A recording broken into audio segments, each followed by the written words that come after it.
Taste the Daily. எதிரி திமுகவை வீழ்த்த ஒற்றுமையின் கழக நிர்வாகிகள் சிறப்பாக செயல்பட வேண்டும் என அதிமுக தலைமை நிலைய செயலாளர் எஸ்.பி. வேலுமணி அறிவுறுத்தியுள்ளார். சென்னை வில்லிவாக்கத்தில் நடைபெற்ற அதிமுக கள ஆய்வு கூட்டத்தில் பேசிய அவர் இதனை தெரிவித்தார். நமக்கு எதிரி திமுக, அதை ஃபஸ்ட்டு கவனம் கொள்ளணும். இந்த கட்சி அதிமுக தலைவர் எதுக்கு ஆரம்பித்தார், அதை கவனத்தில் கொள்ள வேண்டும். அம்மா எப்படி இருந்தாங்க, 17 லட்சம் உறுப்பினர் தான் இந்த கட்சியை ஆரம்பித்தாங்க. அம்மா ஒரு 1.5 கோடி உறுப்பினராக வளர்த்தார்கள், உருவாக்கினார்.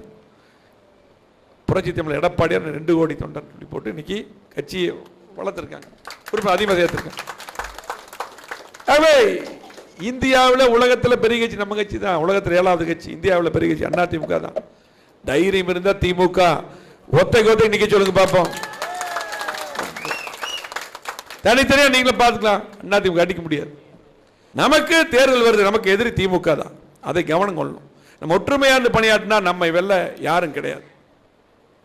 ஆகவே கட்சிக்கு ஈடுபாடோடு இருக்கணும், விசுவாசத்தோடு இருக்கணும். கண்டிப்பாக எடப்பாடி முதலமைச்சர் உறுதி, இந்த 2 தொகுதியும் 2 எம்எல்ஏ வரணும், அதுதானே.